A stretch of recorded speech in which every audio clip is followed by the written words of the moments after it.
दोस्तों, बिहार चुनाव 2025 243 सीटें, लगभग 7.5 करोड़ वोटर और हर नेता का केवल एक ही वादा, बदलाव। लेकिन सवाल ये है, क्या बेरोजगारी जस की तस रहेगी? क्या युवा पलायन रुक पाएगा? या बेटे दिल्ली में ड्राइवर और बेटियां मुंबई में हाउसमेट बनकर ही रह जाएंगी? क्या स्कूलों में टीचर और अस्पतालों में डॉक्टर होंगे या सिर्फ घोषणाओं के बोर्ड ही चमकेंगे? ईमानदार और दूरदर्शी घोषणा पत्र दिया है। हर पार्टी बड़े बड़े नारे लगाती है, हर परिवार को नौकरी, महिला आर्थिक सहायता, आत्मनिर्भर बिहार। लेकिन ये वादे हकीकत में कितने टिकाऊ हैं? ये सिर्फ चुनावी स्टंट है या असली बदलाव की ओर इशारा करते हैं? आरजेडी का दावा, एनडीए की योजनाएं और जन स्वराज पार्टी की प्रशासनिक सुधार, सब पर सवाल है। सच्चाई, भ्रष्टाचार, आर्थिक हकीकत और जातीय राजनीति। दोस्तों, बिहार ज्ञान और संस्कृति की धरती, लेकिन अब ये चुनावी आंकड़ा बन चुका है।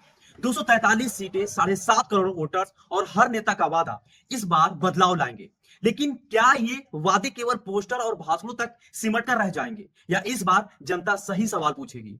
बिहार की राजनीति हमेशा से बदलती रही है। 2005 में नीतीश कुमार एनडीए के साथ मुख्यमंत्री बने और सुशासन बाबू की छवि बनाई। 2013 में उन्होंने बीजेपी से नाता तोड़ा और आरजेडी से गठबंधन किया। 2015 में महागठबंधन से जीत हासिल की। 2017 में नीतीश कुमार फिर एनडीए के साथ लौट आए और 2024 में शुरुआत में ही उन्होंने एक बार फिर से पलटी मारी। हर बार जनता को उम्मीद रही है कि अब विकास आएगा, लेकिन हर बार सिर्फ पलटफेर और गठबंधन की राजनीति दिखी। नीतीश कुमार की राजनीतिक चालें जनता के लिए नहीं बल्कि सत्ता के लिए होती रही है। चुनाव आयोग ने इस बार साफ किया कि फेक न्यूज और हिंसा पर सख्त नजर रखी जाएगी। कुल सीटें 243 हैं, एससी सीटें 38 और एसटी 2 और सामान्य सीटें 203 हैं। मतदाता लगभग 7.5 करोड़ है, जिसमें पुरुष की संख्या 3.92 करोड़, महिला 3.5 करोड़ और थर्ड जेंडर 1725 है। मतदान के पहले चरण की तारीख 6 नवंबर और दूसरे चरण की 11 नवंबर और मतगणना 14 नवंबर को होगी। बिहार का सकल घरेलू उत्पाद लगभग 8.4 लाख करोड़ है। प्रति व्यक्ति आय केवल 54,000 है, जो राष्ट्रीय औसत के लगभग आधा है। राज्य की बेरोजगारी लगभग 12%, कृषि पर निर्भरता लगभग 75% है और उद्योग क्षेत्र में सिर्फ 9% है। हर साल 40 लाख से ज्यादा युवा बिहार छोड़कर रोजगार की तलाश में जाते हैं। बेटे दिल्ली में ड्राइवर, बेटियां मुंबई में हाउसमेट और माता पिता गांव में इंतजार करते रहते हैं। 2000 से 2005 तक लालू प्रसाद की आरजेडी सरकार थी, जिनके राज को जंगल राज कहा गया। लालू प्रसाद यादव ने जातीय समीकरणों की राजनीति, मुस्लिम और यादव वोट बैंक को साधा। 2005 में एनडीए ने चुनाव जीतकर नीतीश कुमार को मुख्यमंत्री बनाया। 2005 से 2010 तक नीतीश कुमार ने सड़कें बनाई, बिजली पहुंचाई और स्कूलों में सुधार किया। स्कूलों में एनरोलमेंट बढ़ा, लेकिन असली सवाल यह था कि ये सुधार लंबे समय तक टिकेंगे या नहीं। 2010 से 2015 तक नीतीश कुमार और उनकी जेडीयू ने कई गठबंधन के भाग लिया। 2013 में उन्होंने बीजेपी से नाता तोड़ा, 2015 में आरजेडी के साथ महागठबंधन बनाया और 2017 में फिर एनडीए के साथ लौट आए। इन पलटफेरों ने जनता का भरोसा घटाया। 2025 में एनडीए ने 125 सीटें जीती, आरजेडी ने 75, कांग्रेस ने 21 और लेफ्ट पार्टीज ने 16। लेकिन जनता का मूड अब बदलाव और रोजगार की ओर झुक चुका था। 2020 के बाद बिहार में बेरोजगारी दर बढ़कर 15.5% हुई। औद्योगिक निवेश में राज्य 28वें स्थान पर है और युवा पलायन लगातार जारी है। अब सवाल ये है कि 2025 में चुनाव में क्या बिहार की राजनीति फिर से पुरानी जातिगत और वोट बैंक की राजनीति दोहराएगी या इस बार जनता मुद्दे की राजनीति करेगी? नए खिलाड़ी भी मैदान में हैं, जैसे प्रशांत किशोर की जन स्वराज पार्टी। ये पार्टी प्रशासनिक सुधार और पंचायत स्तर पर जवाबदेही की बात करती है। बिहार की कहानी अभी भी अधूरी है। लालू प्रसाद यादव की समाजवाद, नीतीश कुमार का सुशासन के बीच में आम आदमी जो रोज सोचता है कब होगा उसका विकास। बिहार की राजनीति हमेशा से गठबंधन और पलटफेर की राजनीति रही है। नीतीश कुमार की जेडीयू ने बीजेपी और आरजेडी के साथ कई बार गठबंधन बदले। जनता का सवाल है, कितनी बार ये पार्टी बदली और कितनी बार काम हुआ? आरजेडी लालू प्रसाद यादव की पार्टी हमेशा गरीबों और पिछड़ों के वर्ग के लिए राजनीति की दावा करती है। तेजस्वी यादव कहते हैं हर परिवार को सरकारी नौकरी देंगे, लेकिन बिहार में कुल 2.3 करोड़ परिवार है और सरकारी नौकरियां केवल 9 लाख है। यह आर्थिक रूप से असंभव है। आरजेडी के शासन की पहचान भ्रष्टाचार और पुराने घोटाले से जुड़ी है। लालू यादव की चारा घोटाला आज भी पार्टी की छवि पर असर डालता है। तेजस्वी यादव खुद कई मामले में जांच झेल चुके हैं। जनता को गरीब की बात दिखाने के बावजूद भी असल में नेता अपनी संपत्ति को बढ़ाते रहे। बीजेपी ने बिहार में डबल इंजन की राजनीति का वादा किया। केंद्र और राज्य दोनों में एक ही सरकार, विकास 2 गुना होगा, लेकिन बेरोजगारी 12%। और औद्योगिक निवेश 28वें स्थान पर। केंद्र की योजनाओं का लगभग 40% फंड बिहार में खर्च नहीं किया गया। बीजेपी की राजनीति विकास से ज्यादा धर्म और जाति पर केंद्रित रही है। नीतीश कुमार की जेडीयू ने सत्ता के लिए गठबंधन बदलते रहे, जनता के लिए काम करने के बजाय सीटों और राजनीतिक लाभ की राजनीति होती रही। कांग्रेस का बिहार में अब कोई प्रभाव नहीं है। पुरानी पार्टी के नाम पर अब सिर्फ इतिहास बचा है, संगठन कमजोर है और चुनावी रणनीति लगभग शून्य है। प्रशांत किशोर की जन स्वराज पार्टी प्रशासनिक सुधार की बात करती है, पंचायत स्तर पर जवाबदेही, शिक्षा में सुधार, राजनीति में पारदर्शिता, ये सब वादे हैं, लेकिन बिना मजबूत संगठन और बड़े नेताओं के चुनाव जीतना बहुत ही मुश्किल है। राज्य में मुख्य मुकाबला एनडीए और महागठबंधन के बीच में है। तीसरी ताकत के रूप में जन स्वराज पार्टी भी चर्चा में है, लेकिन जनता अब बदलाव की उम्मीद करती है, सिर्फ जाति और धर्म की राजनीति नहीं।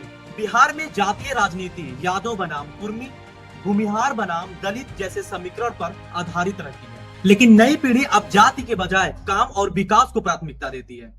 राज्य की जीडीपी यानी कि ग्रोथ अच्छी दिखती है, लेकिन इंडस्ट्री और सर्विस सेक्टर कमजोर है। शिक्षा में सुधार के वादे हुए, लेकिन टीचर की कमी सबसे बड़ी समस्या है। उच्च शिक्षा संस्थानों में रिसर्च अवसर की कमी है। डिजिटल क्लासरूम की शुरुआत हुई, लेकिन ग्रामीण स्कूलों में अभी भी पुराने पद्धति से चलते हैं। स्वास्थ्य व्यवस्था में पीएचसी और जिला अस्पतालों में डॉक्टरों की भारी कमी है। उपकरण पुराने हैं और अधूरे हैं। महिला सुरक्षा रोजगार की योजना का अवसर सीमित रहा है। मुख्यमंत्री महिला रोजगार योजना में महिलाओं के खातों में 10,000 रुपए ट्रांसफर किए गए। 10,000 रुपए की जो योजना चलाई गई है हर महिला के खाते में, 75 लाख महिलाओं के खाते में 10,000 रुपए ट्रांसफर किए गए। सरकारी खजाने पर इस योजना का बोझ 7500 करोड़ रुपए हुआ है। योजना लॉन्च हुई सितंबर 2025 में और चुनाव नवंबर में। इससे उद्देश्य स्पष्ट है, वोट बैंक की तैयारी करना। धार्मिक मुद्दे, दंगे और हिंसा अक्सर चुनाव में पहले ही उभरते हैं। ये मुद्दे जनता को जोड़ने की बजाय तोड़ते हैं। नेताओं की राजनीति में धर्म जाति का खेल आम हो गया है। दोस्तों, अब खेल नेताओं का नहीं, जनता का है। एक वोट से सरकार बनती है, पर सवाल न पूछने से सिस्टम बिगड़ता है।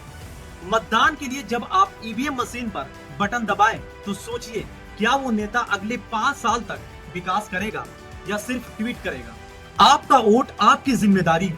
5 किलो राशन 1 महीना चलता है, लेकिन गलत सरकार 5 साल तक चलती है। दोस्तों, जब आप पटना की चमचमाती सड़कों से निकलकर गांव की गलियों में जाते हैं, तो वहां पर बिहार की असली कहानी शुरू होती है।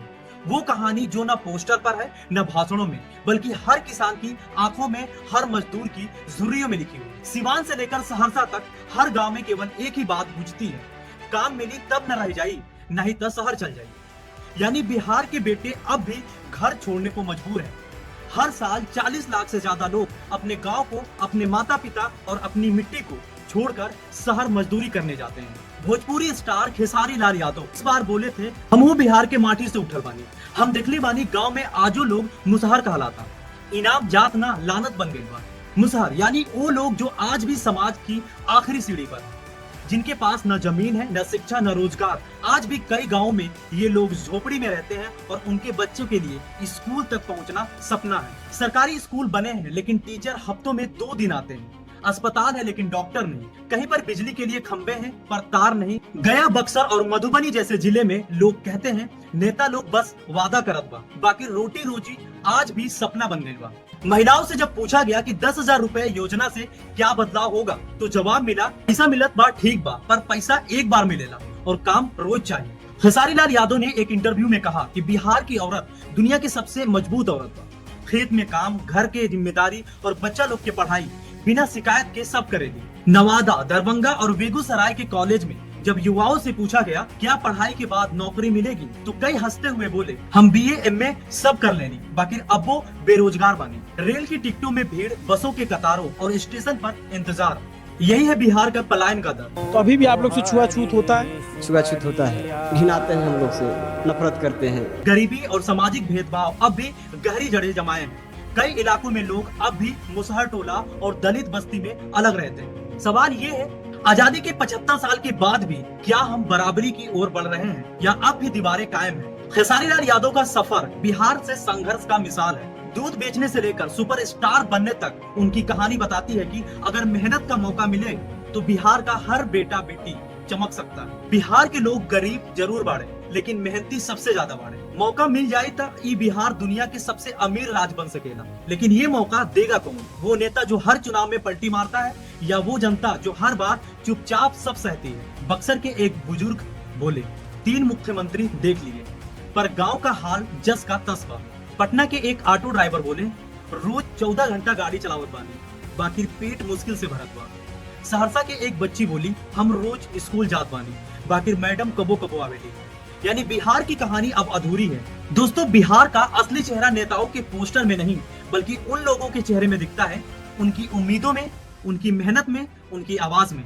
इस बार बिहार को सिर्फ नारे नहीं, बल्कि नया नजरिया चाहिए, जहां वोट जाति नहीं विकास से पड़े।